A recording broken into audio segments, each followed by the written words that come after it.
The opening day of early muzzleloader. Let's do this. No way, look at this tree. There he is.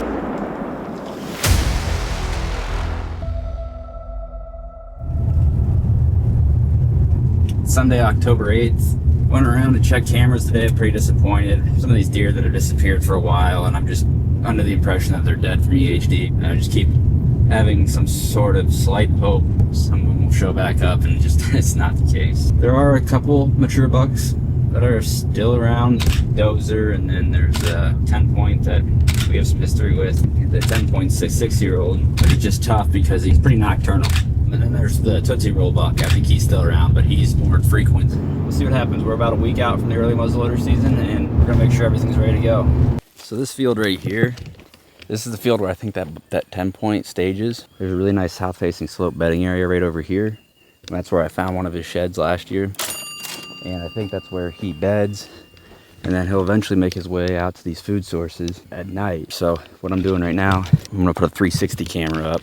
And I really like these 360 cameras. The only thing that sucks is they don't make them anymore. Like, they stopped making them in like 2011. For whatever reason, nobody else has decided to make them, but they're perfect for wide fields like this. We'll get it set up, and it'll give me a good idea if this deer is actually coming out into this field at all. I was just talking to the camera. Look at this. There's a shed right here.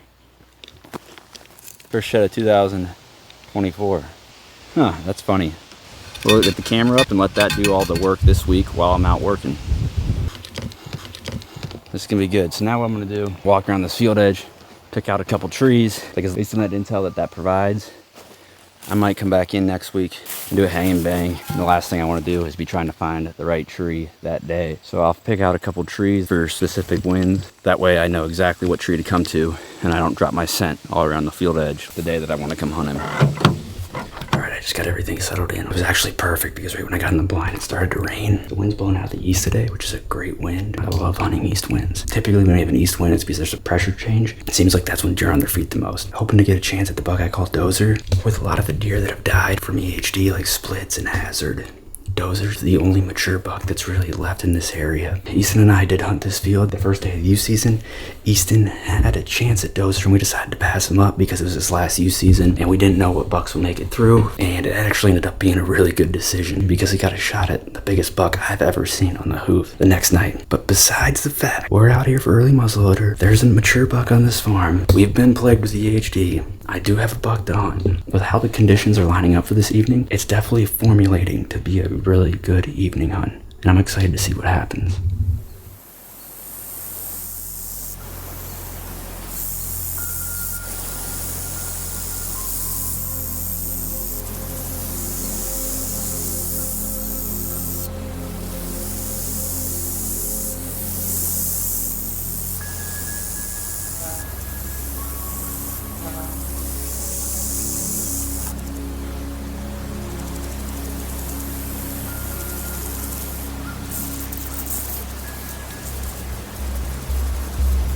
What buck is that?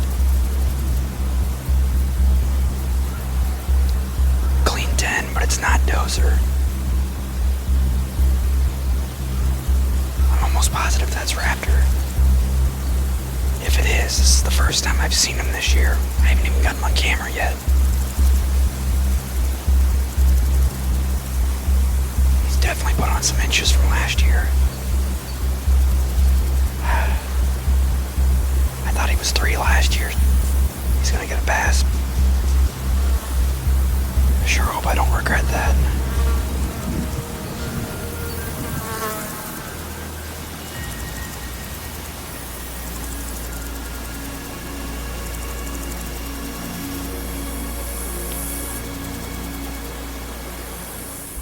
Taking the car today. We are packed. Oh, you can see I got the tree stand back there, got the climbing sticks, commandos, ready to rock and roll. Let's do this. Tonight I decided to go hanging on public. I did some scouting. I know that there was a alfalfa field here, and I figure I'll give it a shot. Roll the dice and we'll see what happens.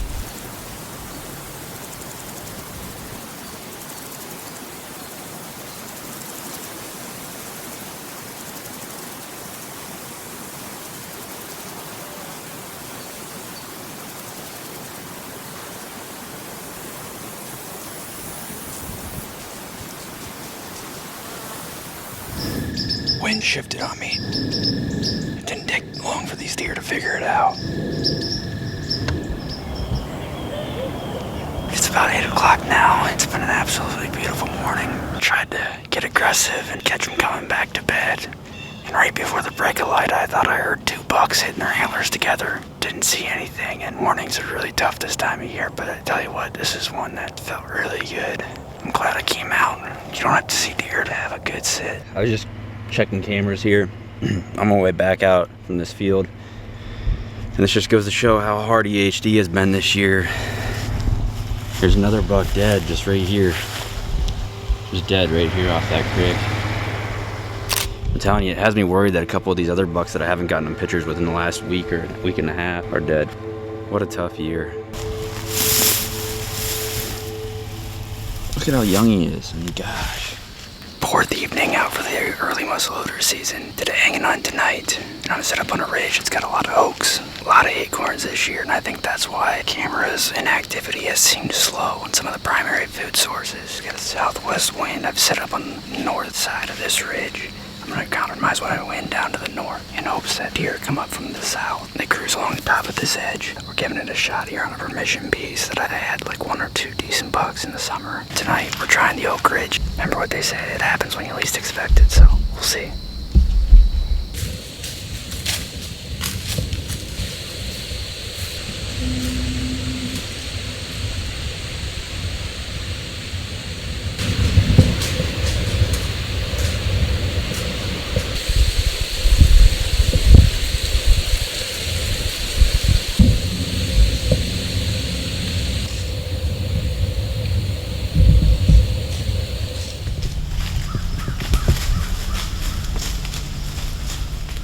Days, I don't remember.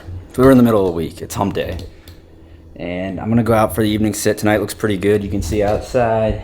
It's a little cloudy. You can't tell on the camera. But anyways, it's a really good night. Change in pressure. Deer should be on their feet. And actually, I went out and checked some cameras. The buck that I called Turd Ferguson, because he's an absolute turd. He's the only mature buck that I've had that's been close to daylight all week on camera. There's a food source right there, and he's been getting closer and closer to daylight. With the southwest wind, I'm gonna try to ambush it. I'm gonna get some lunch sandwiches made, and then we're gonna head on out. Just got settled in. The second time I've been settled in here because I left the ramrod back in the truck. The reason I chose to sit here tonight with the southwest wind, there's about a 20-acre section of timber right here. The southwest wind blows away from that 20-acre section, and there's quite a few scrapes that are around this brassica field. There's as good of a chance as there's been all week to see a mature buck on his feet. Tonight, neighbors are running their dogs. I'm sure they'll stop soon.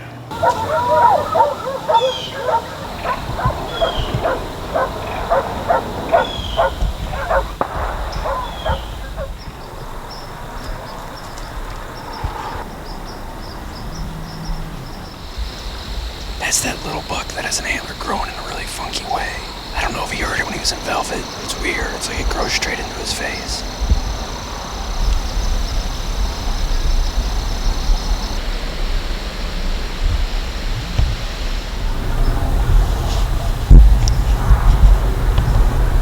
I'm pretty sure that's the Dozer buck. The body on that deer is so big.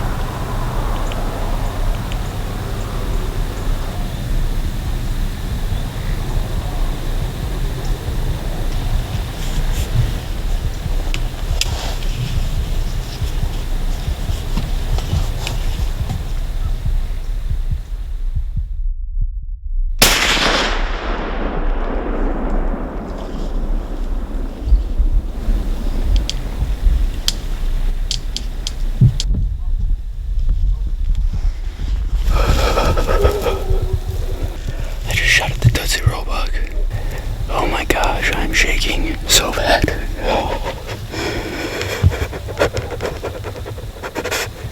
Unbelievable, that deer. A huge body.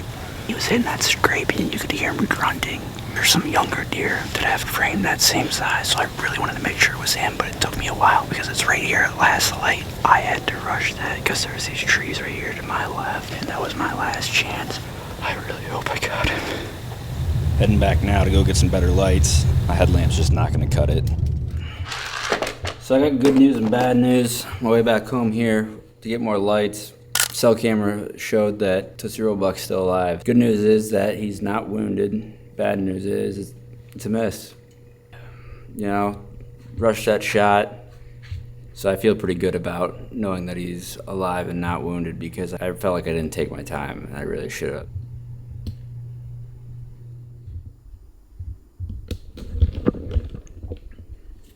First morning hunt of the year. See how it goes.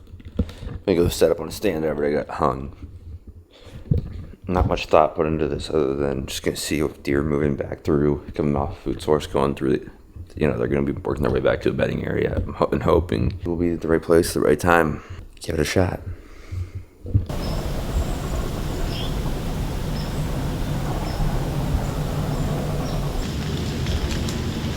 That's Crop Top. He's a good buck. I've got a couple sheds off him.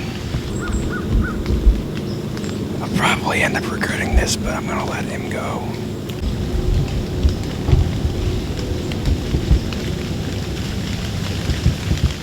So on my way back to the truck here, and I knew I could smell something dead. Finally came up on what it was. Just up over this hump right there is a frog pond. I'm gonna have to speculate it's EHD. It's Thursday. Gonna go out for the evening sit. Frustrating night last night. Took a shot at the Tootsie Roll Buck. I went out and checked cameras. I had pictures of him like 30 minutes before I took a shot at him. That was the first time he was daylight active that I had a picture of him at all since September. So I think it would be pretty egregious to try to go in that same area and try to get an opportunity at him, even though I don't think he's super spooked. The neighbor that was running dogs was shooting a gun, so he might just associate it being the same thing and not associate danger with that shot. But I'm not gonna put all my eggs in one basket. We got a northwest wind, so I'm gonna go try a new spot, and that's where the 10 point that I think is 6 years old is claiming territory to now. And I have a really good idea of where he beds, and I could try to be really aggressive and go after him where he beds, but pictures are showing that he's getting closer and closer to daylight. I would say within the next 2 weeks, there's probably gonna be one day that he'll be on that field in daylight, checking scrapes and claiming territory. What my plan is tonight, similar to last night, is to set up on that food source where there's the scrapes around the edge of the field. We'll just see what happens. Thursday, October 19th. Just got settled in for the evening sit. We got a northwest wind. I'm set up on this field on the south end of it. There's a creek that runs about 60 yards south of me. My hope is tonight that we'll see a nice 10 point that's 6 years old. Last year was the first year that we hunted this farm. I wasn't really sure if he was 4 or 5, but then when he came out this year and he looks identical, I'm really confident he's 6 this year, was 5 last year. Where I think he beds is west of that bean field where it starts to slope back down to another creek. That's where I think where his core likely is. We found one shed off of him last year, and that's where his shed was. I checked cameras today, and the 10 point was on the middle of the field, like at 10 o'clock last night, which is the closest to daylight he's been. I'm excited. We'll see what happens. Oh, I can see Turbo right now. He's on the other side of the field working a scrape. Chances are he'll work his way down here. Young stud. Hopefully you guys can get a good look at him.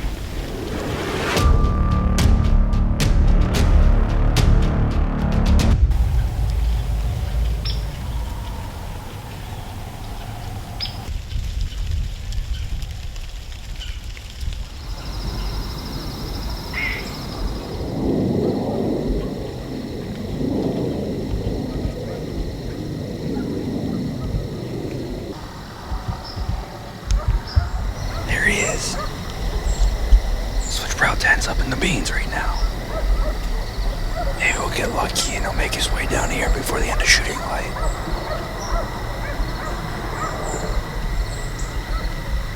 He's about 400 yards out now. Just got back to the truck. I waited until it was completely dark and I was able to get out of there without bumping any. Now we have a good idea of what the Switchbrow 10 is doing and we can adjust accordingly. Got a couple more days left here. We'll see what happens. Saturday, October 21st. There's a pond here close to the one camera I have. I could have swore I looked this direction the other day. Damn. Finding this makes me think that Dozer's dead because the last pictures I had of him were on October 4th, and I've had pictures of that buck since then. Unbelievable.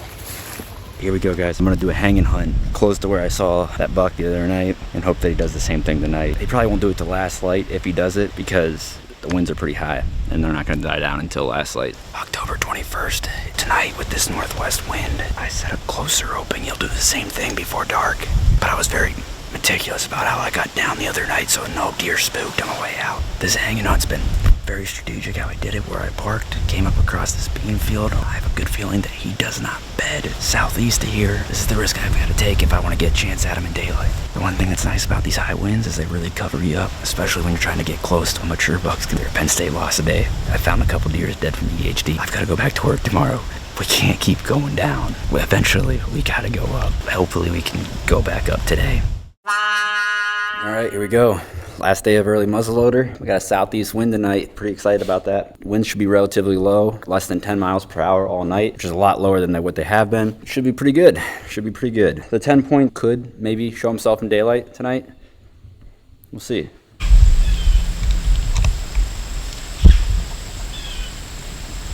All right, guys, I just got settled in. Last day of early muzzleloader here.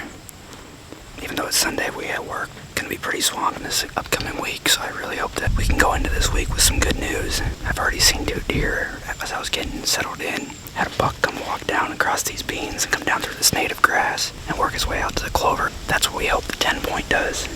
The wind tonight will blow close to where that deer came out the other night. There's this valley here, and I think what will happen is my wind will shift down into that valley and it won't bother that corner that he came out at. There's a really nice scrape here that's below me that I've got my camera on. I've been getting pictures of the 10-point on this scrape and on this field at night. We're gonna make the most of the time we have left here and hopefully fill this tag. This setup works great as a urinal.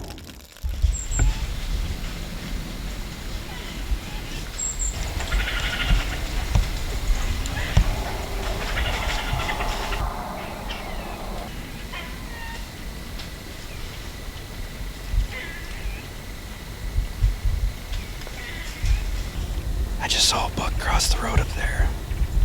I couldn't tell which buck it was so quick.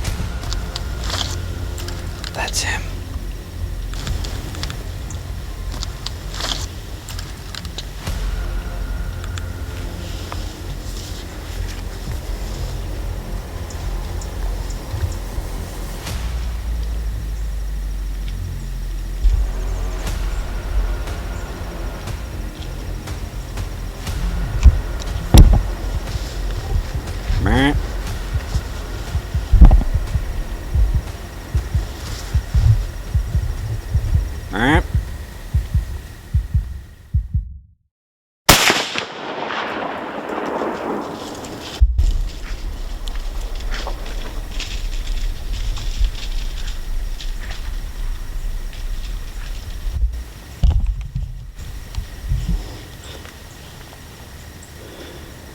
Oh my gosh.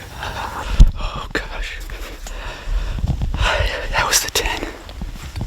That was the 10. I'd seen him cross the road up here, and I thought it might have been a different deer at first, but I've got a very quick glimpse of him. And then it came up over the hill, and then I realized it was a 10, but I would have had to freehand the shot, and it looked like he was coming this direction. And then when I saw he was committing to this direction, I waited for him. And there's a tree right here, and basically I have these 2 hooks right here. These tree hooks. Man, I was using those as a rest, but I had to wait for him to come across that tree to take a shot at him. And I don't know, he took off immediately, and then I did hear crashing in trees over there. Like I heard like stuff rumbling, so I'm gonna get down here and go see if we can find some blood and go from there. So, God dang. I just got back and I'm looking at the video right now. I see this bulge on his body, like right in the shoulder, like almost perfect shot, maybe a little bit forward, like a couple inches. And then it's like 1 frame, 2 frames, he's still moving his arm, and then you hear the gun and you see the smoke. We're gonna go over and take a look regardless, but I just found first blood up here. Been out looking for like 45 minutes and found it in the middle of the bean field, so that's pretty encouraging. That means that it is a hit. Let's just hope that it's a good hit. Where I was at is that tree right down there, and he was over there somewhere, and he ran up over here, and then I could tell from the video that he turned when he crested this hill, and it looked like he turned right here, so that's how I was able to finally locate it. I'm about 30 yards off of the bean field right now. There was some right here on this. Then I look over there, there's a bunch, and I come up to it, There's a bunch of bubbles. That means it's likely lung, which is really encouraging. Here. Oof, look at that. Got some here. Oof. Yes, sir. Here's some more. There. Right here. There. Look at this. He's pouring it here. So he comes up to this bank and he stops. Oh, he's running down this creek. No way. Look at this. He went down into this. Ooh, this is gnarly. Pretty crazy divot for a deer to be running, but he is, because he's likely not wanting to go back up. But he can't be far, and I'm not seeing his body. All right, I'm still following it though. Here we go. We're still on it. There he is. Yes. Let's go. Look at this. Yes, sir. Oh my gosh. Holy cow, look at that. What a stud. Whew. Oh gosh, what a season it's been. I mean, look at the neck on that guy. I don't have anybody to film me or help me here because it's Sunday evening, but I'm gonna be up late tonight taking care of this bad boy. Man, he's gonna be a heavy son of a gun. I can't believe that. I filmed my tag here on the last day of the season. I'm on cloud 9 right now. I can't believe that. What a lucky guy I am to have the opportunities I do. Now that he's out of the area, you know, it opens up more of a void for like Turbo, and hopefully Turbo will make it through this year. His brow tines are like knifed on both sides. The Switchblade 10. So I'm gonna have to do some of the dirty work here and get moving, but you guys gotta see this body. Look at this. He is chunky. He was eating good. Got this bad boy loaded up.